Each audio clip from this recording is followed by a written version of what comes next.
on an all-new 2020. The People Next Door. Why don't you get a life, Paul?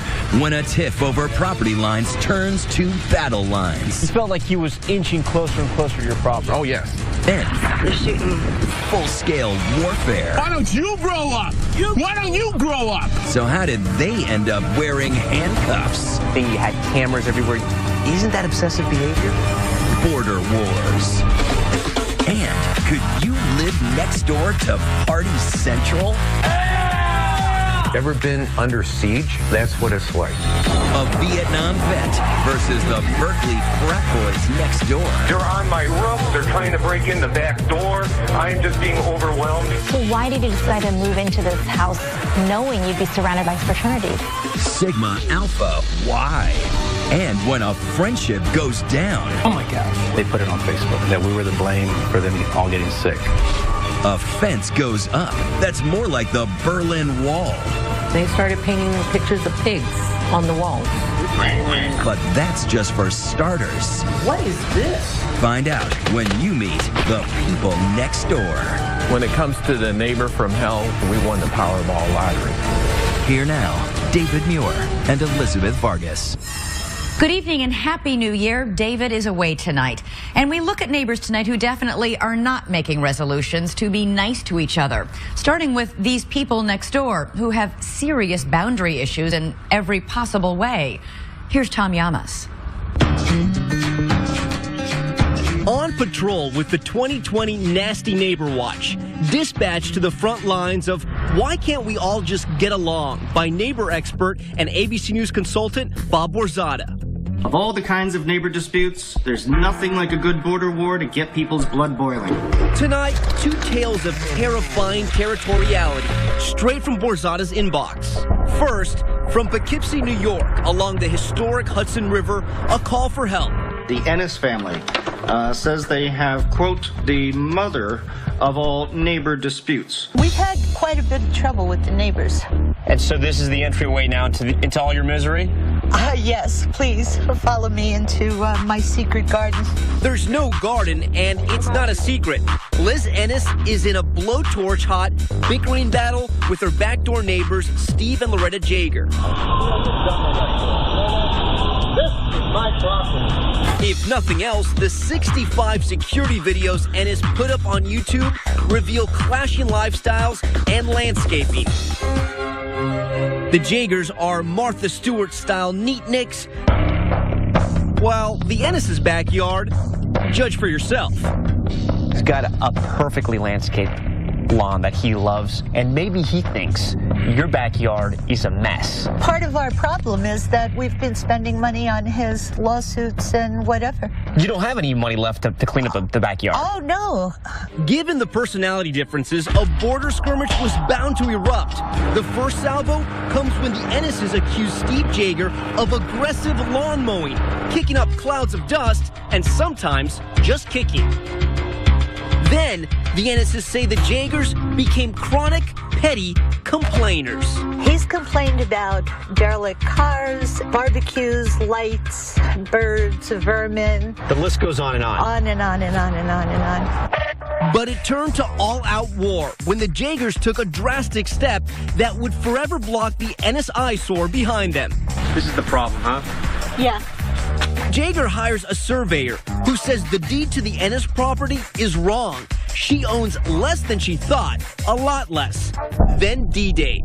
Jaeger builds a fence right across what Ennis considers her land. He never owned the property. Never. Nothing says I hate you like an 8-foot, $5,000 hardwood stockade fence. Especially when it's being used as an attack position to drown out your neighbor's barbecue with a hose. It's very disturbing, it's very upsetting, and it's so incredibly wrong. Ennis sued Jaeger over the alleged land grab twice. What was the meanest thing you ever told him? I said, does it suck to wake up in the morning and find out that you're still you? But two judges have sided with Jaeger, saying he's right about the property lines and his fence is fine. So we heard from the Ennis family. Let's see what the Jaegers have to say. Over at what Liz Ennis would consider the enemy camp, Steve and Loretta Jaeger reluctantly told us their side of the story. We asked to settle it between the two surveyors. She said, no, it's going to court. It went to court. She lost it. It's not her property. They say it's Liz who is unreasonable and a nuisance. This is what she done to my backyard. What is that? What am I looking at there? She killed all the grass, put the logs down in disputed property. She met her lights on us for 4.5 years. How would you like that? That was shining into your backyard? What she did to our us. house. It lights up our whole backyard. It's like a tennis court. Now it's time to go back to the Ennis family and find out what they have to say. Liz, we were just at your neighbor's place. Sure. They showed us some very interesting photos. Were you shining spotlights on your neighbor's living room to kind of harass them? No. Liz also denies killing the grass. It's the Neatniks versus the Mess Squad. So who's in the right? We'll find out shortly. But first, we're off to check out another report of a neighbor from hell. It's just in at neighborsfromhell.com headquarters. An email from Paul Sohaki and Catherine Gannon up in Cooperstown, New York. They say they have a shocking neighbor from hell story. The Sohakis have been in a very bad neighbor dispute with their neighbor, Gene Ellis. It says here the neighbor attempted to steal their land. Quote, for safety reasons, we had to film our neighbor whenever he came to us. And guys, it sounds like this is when the real trouble started. Why don't you get a life and stay off? This is real imaginative, Gene. Putting up no trespassing signs. Oh, wow. That's Gene Ellis. Paul Sohaki and his wife, Catherine Gannon, say he's the neighbor from hell. What's your house over there? Their house sits on 12 scenic acres in Otsego County, New York. Gene Ellis has more than 50, but it's still not big enough for the both of them. You can't see any houses from here. It's completely secluded. But you found a reason to fight. 52 acres wasn't enough. You needed, more of our land. It all started because Paul and Catherine say Gene's driveway crossed a sliver of their land. You guys have 12 acres. He has 52 acres. Yes. And for 8 years, you guys fought over this space right here. He never asked permission. He said, you're not going to prevent us from driving on this driveway. Paul and Catherine installed security cameras to document Ellis, and he started snapping pictures back. I'm on my own land. Someone's taking pictures of me. Oh, my gosh. So you finally went out and bought a camera, eh? I did. Say cheese. Oh, yeah. You've been nothing but the best neighbor to us, let me tell you. Come right up to here with cameras and yelling things. Paul and Catherine say that Ellis was harassing them and trespassing on their property. They caught him on camera, dumping dirt, mowing the lawn, and posting no trespassing signs. Gene, you are the worst freaking neighbor that has ever existed. Well, why don't you listen to yourself and grow up? Grow up! Children grow up! Mature than you. Grow up! Hey, why don't you grow up? Why don't you grow up? But things don't get really interesting until Paul and Catherine take their videos to the county district attorney, John Meal, pleading with him to do something.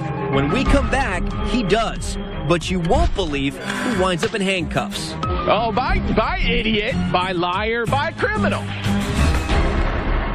When we come back, the border wars hit DEFCON 3. Gene, just stop. There's reality and there's reality. Plus, a chainsaw massacre. You heard the buzzing of the chainsaw? The angels say. It's game on and fence down when we return.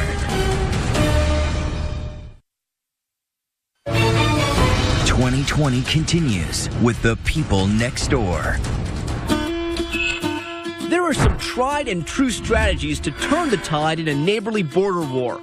You can build a fence, you can file a lawsuit, or if you're Liz Ennis in Poughkeepsie, New York, you can fire up your trusty chainsaw. Now that's a game changer. Her backdoor neighbor, Steve Jaeger, put up a fence on what Liz considers her property. After her legal efforts failed, she turned to more direct action. Figuring the best defense is no fence, she ordered her handyman, Jose, to go to work. When you heard the buzzing of the chainsaw? The angels say. Okay, let's hear it again. As the chainsaw buzzes, we begin to wonder, how does one get to this point? A couple of times it has happened where people will reach out to me, and they wind up being the neighbor from hell themselves. What did you think about that when they chainsawed your fence? Oh, we were very upset. Chainsaw my fence down.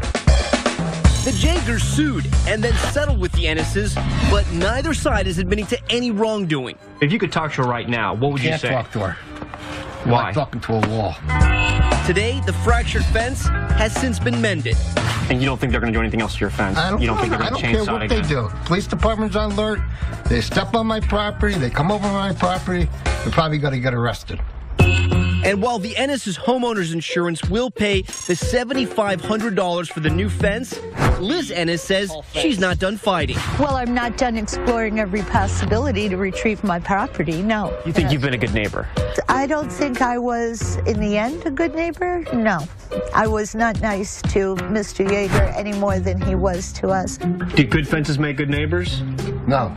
My cameras made good neighbors. Fence doesn't do nothing. Meanwhile, up in Cooperstown, New York, Paul Sohaki and his wife, Catherine Gannon, The dispute starts around here, right? Yeah. are battling with neighbor Gene Ellis over where his driveway ends and their property begins. He was redefining the border closer and closer to our house. You felt like he was inching closer and closer to your Oh, property. yes, definitely. Paul and Catherine sued and then settled. Gene Ellis agreed to move his driveway off their property. The civil suit agreement was that he was not allowed to be on our property or it was contempt of court. Case closed, right? Wrong. Because Paul and Catherine kept their cameras rolling. What's that over there that connected to that tree? That's one of our cameras. These are the cameras that we use. Satellite information's encoded on them so that you can go on the internet and track exactly where you've been. What was it like to live in that world? I mean, you basically lived in your own kind of sick reality show. It was a reality show. Get a life, Catherine. Go get a job instead of recording people invading our privacy. Paul and Catherine and Gene all starring in an 8-year-long saga Go ahead. they both might call The Knucklehead Next Door. Gene, just stop. There's reality and there's reality. In this scene, Gene comes cruising through their woods like Bigfoot on a bulldozer. He came through this opening here and bulldozed the whole creek flat so that he could have a pathway to drive over here. Was that illegal? He did get arrested for that. Gene Ellis was put on a 6-month probationary period for trespassing, but Paul and Catherine say he continued to harass and threaten them, even calling the police on them numerous times without cause. Going on a family walk on the street. We're on a public road. You need to leave us alone. Gonna call the police and tell them some more lies, Gene? Go ahead. Armed with their videos as evidence, they lobby the local district attorney, John Meal, to take action against their neighbor, Gene Ellis. Just listen to this tense phone call from the DA that Catherine recorded. He was walking around about 30 feet into our land, walking around on our property. That's horrendous. That is against the court order. He is not allowed to do that. If you're not going to uphold the court order, what kind of DA are you? I sure am glad I don't have neighbors like either of you two. You're not afraid of him. This whole thing is ridiculous. All of you are acting like 10-year-olds. You saw the videos. All of them. No crime committed by Mr. Ellis that you saw. Nothing. The DA, John Meal, says Paul and Catherine's videos were more revealing than they realized. So the evidence they showed you actually showed you something much different, which was what? It showed them actually committing a crime against him with all of these videos. It was the best evidence against themselves. The DA finally did take action, but not the action Paul and Catherine expected. They were arrested, both of them. They were eventually arrested when we actually had some independent evidence of a witness who was able to confirm that the Sohakis were following Mr. Ellis around. Okay, he went the other direction. And taking pictures of him. State police arrested Paul and Catherine. They were handcuffed, fingerprinted, and charged with stalking Gene Ellis. All of the evidence, every shred of evidence that they gave me was against themselves. Paul and Catherine never spent any time in jail, and the case was dismissed by a judge. Proof, they say, that the DA misread their video evidence, that the charges were trumped up, the case built exclusively on statements from Ellis's friends and relatives. The DA was out to get me. The police were out to get me. They claim there was a conspiracy against them by you, the police, and the Ellis family and friends. What do you say to that? I know they do, and it's just completely incorrect. And if they truly believe that, I feel sorry that they do. You think it became obsessive on their part? I believe they are obsessed with Gene Ellis. Gene Ellis declined to talk to 2020 on camera. Perhaps he thinks that, once again, his antagonistic neighbors will make his case for him. When you look back on your behavior, you had cameras everywhere, you were documenting every single second of your life. Isn't that obsessive behavior? And not in the context. It actually is very rational behavior. If you were in the situation that we were in, it was the logical, smart thing to do to protect our family. After all that, Gene Ellis blinked first. He moved. So Paul and Catherine get to say, we win. Except now they're moving too, relocating for Paul's work. Can these neighbor disputes actually get resolved ever? Yes, I believe that they can, but it's going to take time, it's going to take money, and a lot of anguish in many cases. So if you're looking for something that is quick and foolproof, it's the M word, move. When you look back on it, you know, the 8 years, the videotaping, the fights with the police, was it worth it for, what is this? This is 10, 12 feet? Without a doubt. It was definitely worth it because it not ended up being a fight about the land. It was more of a fight about justice. The point was it was a bully. That was the issue for us. When it comes to the neighbor from hell, we won the Powerball lottery. So who do you think was the real bully in that Cooperstown feud? We're live tweeting tonight, so let us know and use the hashtag ABC2020. We'll be right back. Next, how'd you like this for your scenic view? It's what one man recorded living on Frat Row. Ever been under siege? From booze to butts to butting heads. One man's crusade against the frats next door. When we come back. Hundreds of calls to the police, $60,000 spent in surveillance equipment and cameras. Must be the work of someone who lives in one of the country's worst crime zones, right? No, just stuck living on Fraternity Row. But the only thing this angry neighbor is pledging is to get the authorities to crack down on the frat boys next door. Here's ABC's Aditi Roy. Medical Emergency District 3. For students at UC Berkeley, the school year kicked off with a crash course in the perils of binge drinking. Berkeley 1, engine 5, we need an ambulance. A night of partying in 2013 launched an armada of ambulances to cart off the casualties. Cal students are getting so drunk. Passed out students being lugged out of frat houses. The emergency room was full of drunk students. Startling images from our San Francisco station, KGO. Now imagine you weren't just watching this on TV, you were living it. Your house on the edge of Berkeley's Fraternity Row. If you've ever been under siege, that's what it's like. Meet Paul Geisels, a Vietnam vet fighting a battle he never expected on the home front. His weapon of choice? You better put cameras up because that's the only way you're going to protect yourself. With more than $60,000 worth of surveillance gear, Geisel says he's compiled enough footage for a documentary on Dionysian debauchery. I have video of them throwing 1.75 liter glass bottles of vodka at the front door of our house. He showed us some of the lowlights from his archives. Okay, here you can see a young lady running from the Zeta parking lot, and she just dropped her keys. So as she bends to get her keys, she just pulled a full moon. From half-naked women to public urination, lots of it. These are probably not scenes you'd like to witness on your street. Oh, there they go. There you can see the two guys naked, running up the street. Now, this is the gentleman right here who's going to go over and drop his pants. There he goes. There he goes. And now he sticks his hands in his pants. But how did it come to this? Geisels used to help launch Navy planes from aircraft carriers, then braved a dozen Chicago winters as a firefighter EMT. In 1988, he and his wife, looking for some peace and quiet, moved to her treasured family homestead, this 1927 Dutch Colonial back in Berkeley. My wife always wanted to move back to this house, and this was her grandmother's house. But Paul was gambling from the start. Their street just 1 block from the University of California campus, was nestled among 24 frats, their house right between 2 of them. So why did you decide to move into this house knowing you'd be surrounded by fraternities? Well, when we first moved here, things were actually pretty good.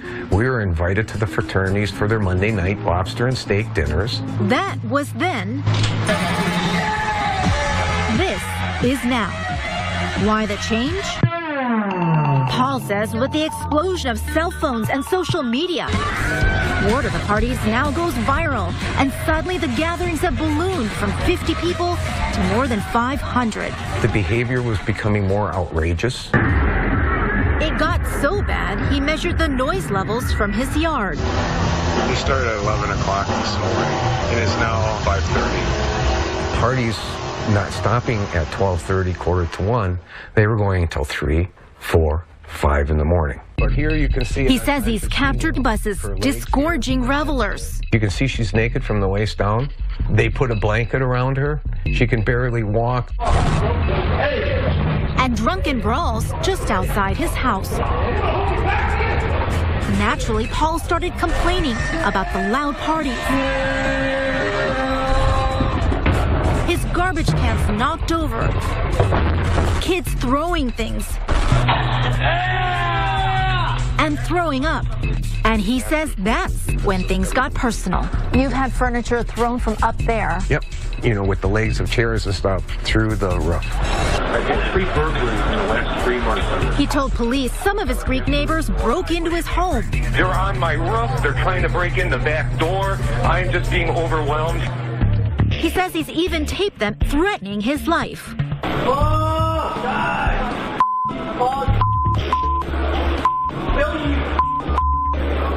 You've had death threats? Correct. How many? More than I can count.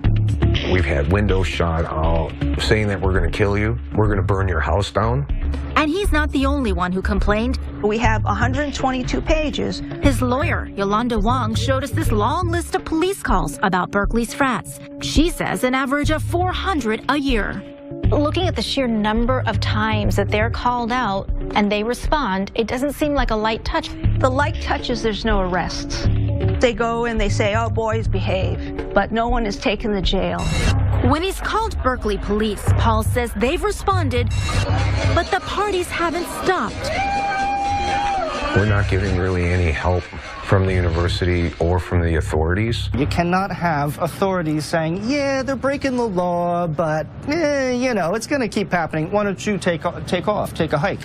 2020 reached out to the Berkeley police, who tell us they take all crimes seriously and address concerns about noise complaints, loud parties, and alcohol issues. And the university tells 2020 it works with its frats on safety issues and strips frats of their university affiliation if they break the rules. But Paul says that's not enough. Police are investigating the death of a young man at a UC Berkeley fraternity. He points to the recent death of a visiting student, Vaibev Lumba, at a party inside nearby Zeta Psi. The cause? Released just 2 days ago, alcohol poisoning. The frat was stripped of its university recognition in 2010, but it continues to remain active. Now, full disclosure, I graduated from UC Berkeley in 1996, and while I only went to one frat party, I have a personal interest in hearing what today's underclassmen think about this home-brewed brouhaha. You live, I see, amongst a lot of fraternities here, right? I don't hear any music, any noise here. It's pretty quiet. I don't really feel bad because obviously your opportunity cost, you want to live here, it's worth it for you to live here, then you're going to have to put up with the noise and the nuisance.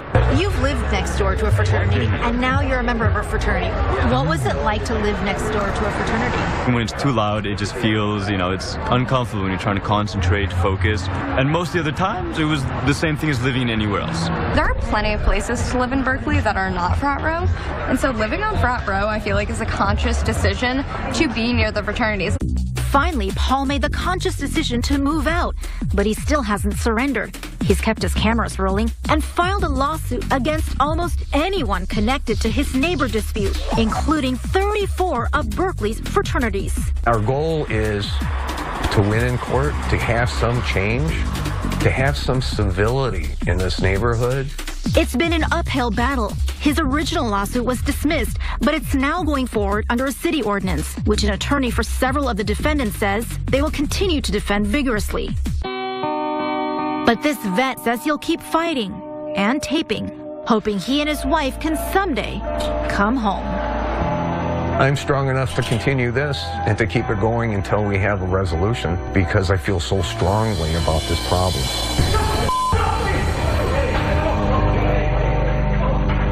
So should he sell the house? Who would even buy that house? Would you? Or should the police take a tougher line with those fraternities? Let us know your thoughts. Use the hashtag ABC2020. We'll be right back. Next, a 12-foot tall fence was bad enough, but covering it with pig pictures? What did you think when you saw those pictures? Oh, that they were calling us pigs.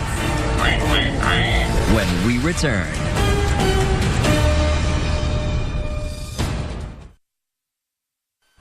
They say that good fences make good neighbors, but in the story you're about to see, good fences make big fights, turning former best friends into bitter enemies. And the start of it all? Trees in the backyard and a juice machine. It may seem like a laughing matter, but it's not to them. Ryan Smith went to the Lone Star State to get the story. This neighbor tale begins in San Antonio at Vanessa Martinez's wedding. A backyard affair with guests including the folks from next door, Mary Lou and Rick Dominguez. There's Rick celebrating. We were very close. We went on vacations with them. Back then, it was nothing for Rick and Mary Lou to share meals with the friendly people a few steps away, the Martinezes. Dinners, cake, all that kind of stuff. Family matriarch Yolanda Martinez might have served up something like this.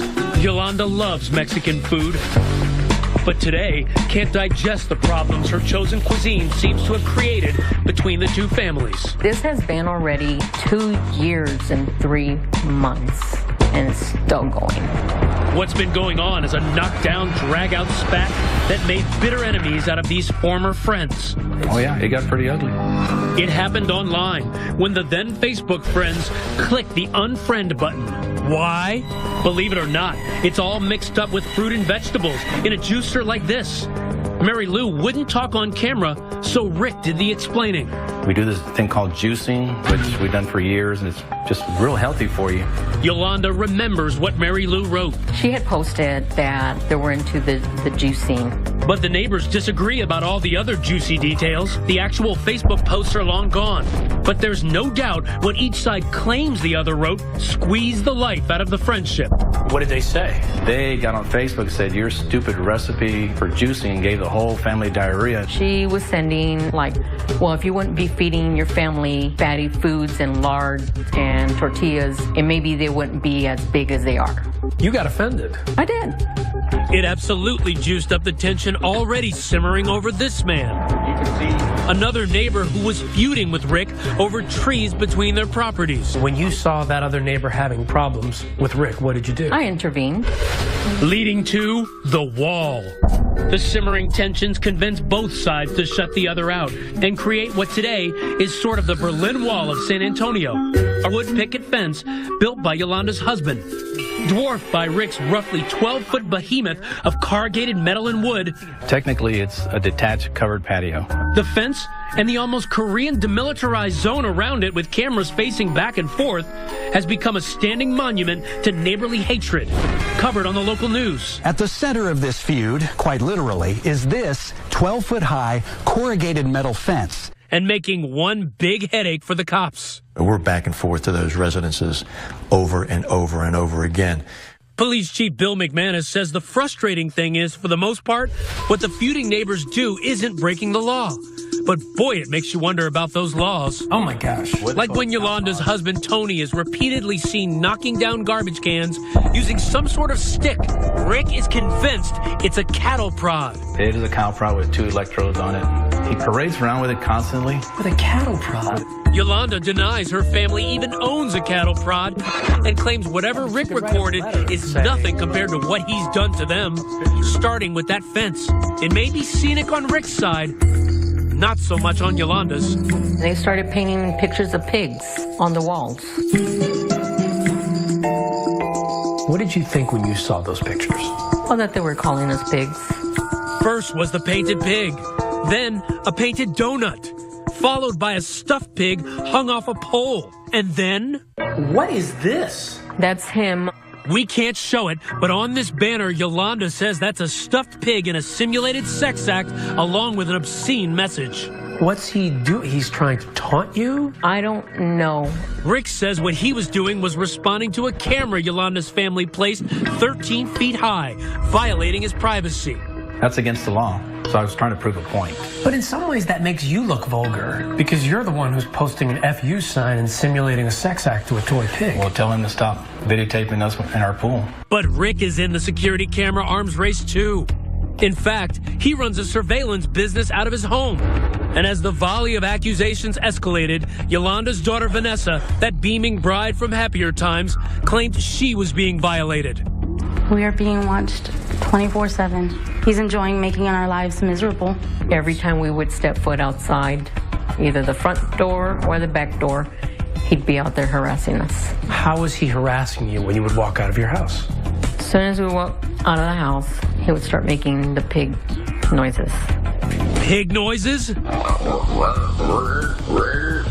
Yup, just like these pig noises Rick added to video he took of Yolanda and posted on YouTube. Once you get to that point where you are making pig sounds to harass your neighbors, you are emerging as the neighbor from hell. I have tried to be the one to be the strong one, and it's hard to be the rock to try to keep the family together. Especially after the garbage can incident. The animosity was bound to boil over, and sure enough, last January 13th, it got physical. So what's happening here? This is Rick. Yes. Yolanda's second daughter, Yvonne, and Rick on a collision course with a giant trash can. He's getting ready to put the trash can right in front of him. Deliberately pushes it, yes. Watch again. Knocks her down. And she didn't have scrapes on her legs, and right there he starts mocking her. But go next door, and it's a totally different view.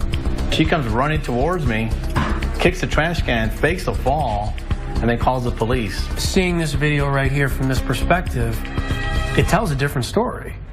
Of course it does. Still, it's the one incident that led to charges.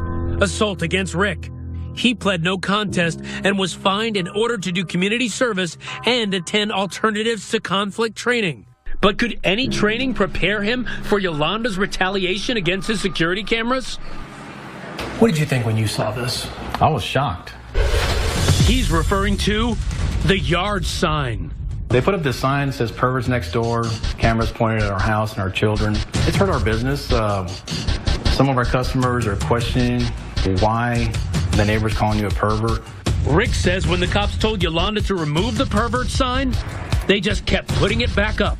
That was uncalled for because nobody believes it except them. This being America, each family filed dueling lawsuits. While justice takes its course, a judge has ordered both families to stop everything. But can any ruling ever get things back to normal on this block? Everyone else here sure hopes so. If I was a neighbor, you'd be interviewing me in prison. Okay? I would knock the crap out of them. I'd much rather this be resolved before I go try to sell my house and be like, oh, by the way, there's this huge feud going on across the street. That's not exactly a selling point. If I were there with these folks, I would tell them this. We're all going to get together. We're going to sit down. We're going to laugh at each other. We're going to laugh at ourselves. Maybe we're not going to be best of friends anymore, but we have got to get this enemy stuff behind us. But even the time of peace on earth wasn't enough to get these folks on board with that love thy neighbor stuff. It's the holiday season. Maybe you go over with a wreath, some Christmas presents. Hey, how can we make this right? Can we turn over a new leaf in the new year? If we lived in a fantasy world, that would work. So at this point, they're the ones that need to change. They need to change. You ever think about going over there and just giving them a hug and saying, how can we get this thing in the past? No. But these are people who used to be your friends. Mm-hmm. But they can also be people that you don't want as an enemy. Coming up, when your neighbor's a pig. Literally. Is a pig really a pet? They're bringing home the bacon and keeping it to love. The pet is a part of my family. But one person's hog heaven is another person's pigsty. So who will win? Next.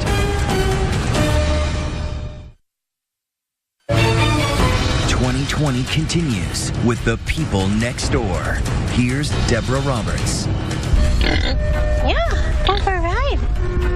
In the quiet of Midlothian, Virginia, a lone pig is making noise and news. We have breaking news surrounding the fate of Tucker the pet pig. Tucker the pig is the pork that's pulling this community apart.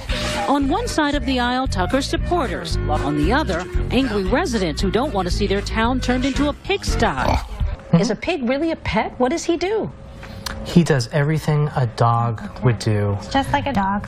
Kim Johnson's allergies wouldn't allow for a family dog. So she and husband Mark did some research on alternative pets, which is how Tucker got his pig's feet in the front door. Tucker's treated like royalty, taking a drive, dining on fruit and grains, and getting his beauty sleep. Since it's been cold, he'll sit by the fire. Pigs sleep 16 to 18 hours a day. I don't smell anything that indicates there's a pig in the house. Okay. Do you work overtime to try to keep him clean? He usually gets bathed every 2 weeks or so. And then I do usually put lotion on him because pigs do get dry skin. Tucker's willing to play the ham, posing for pics in costume, and playing with kids of all ages. Everyone loved Tucker until the day someone didn't. When did this happy-go-lucky story take a dark turn? Code officer had come to our house, and she's like, well, someone has called in a complaint. And that I had 10 days to get rid of him. 10 days? 10 days. A neighbor's complaint highlighted the fact that the Johnsons' property was not zoned for livestock, so they attempted to get a conditional use permit to redefine their property as a stock farm. The opposition cried foul. They're worried about setting precedents. If they give us a special permit, that what is next? Elephants, ostriches, zebras. Midlothian has a reputation as one of the best places to live in America, and some locals fear they may soon find themselves living near a designated farm. They've suggested that we should move. And how nasty have that been? They've gotten pretty bad. They've gotten, to the point that I guess we can call it bullying. This winter has not been kind to pig owners. A woman and her potbelly Hobie were thrown off a U.S. Airways flight after the pig caused a ruckus pre-takeoff. And in Arkansas, I feel like I've been witch hunted. Jill Latham's pet pig Suey has become a pet peeve for some of her neighbors. Though she researched and found her Vietnamese potbelly was considered an acceptable pet in Little Rock, some in the community began complaining, claiming Suey was making too big of a mess in Jill's backyard and posing a hazard to local property values. She, at one time, got a petition and was going to get the neighbors to sign it so she could keep the pig. No one signed the petition. Nobody. To Jill's dismay, the fight went all the way to the city council. I am the reason we are wasting our time in a city board meeting talking about a potbelly pig. The council's reading of the laws? Yes, you can have a pet pig in Little Rock, but you'll need a 300-foot buffer of land between you and your neighbors. Jill does not. She was given 30 days to say so long to Suey. Facing eviction, Suey is now suing because Jill has decided to head to federal court. I'm not willing to back down. The pet is a part of my family. Back in Virginia, the Johnsons are waging their own battle at a meeting of county supervisors, and lots of folks have something to say about it. I believe it's going to be very difficult to grant this request for conditional use permit and then in the future to deny someone else's. Please give our community closure, and please deny this appeal. When Mark Johnson gets up to speak, he makes a difficult admission. I am a man with a psychological disability. A disability triggered by tragedy. I had my 17-month-old son pass away, take his last breaths in my arms. That was a very tragic event for every member of my family. And having pets can help teach different coping mechanisms. Mark says the entire family has been comforted by Tucker, though he's the one who needs him most. So how does Tucker help you emotionally? He relaxes me. He knows when I'm stressed. He'll come over me. He consoles me. Sympathy from a swine? It's not as strange as it may sound. In fact, back in Arkansas, Jill Latham swears her beloved Suey has helped her in struggles with depression. And Mark takes this seriously enough that he recently certified Tucker as an emotional support animal, though critics find the timing a bit suspicious. The pig is suddenly more than a pet. Now it's an emotional support animal. Has this emotional disability conveniently been diagnosed in the last 30 days? Is that just a ploy to keep Tucker? It's not a ploy. And there's no reason that he can't be a good pet for our family. That will be up to the county supervisors, who are expected to rule in a few weeks. But the Johnsons say their neighbors best get used to the new kid on the block. You're not going to get rid of Tucker. We are not going to get rid of Tucker. My advice to everyone involved, pigs are smart. Be smart. Take a lesson from the pig. This did not have to become a war. As we say goodnight, we want to hear from you. A lot of our best, worst neighbor stories come from you. So if you've got a personal story you want to see on the air, let us know. Go to our 2020 webpage to find out how. In the meantime, thank you so much for watching. I'm Elizabeth Vargas. For David Muir and all of us at 2020, have a great new year.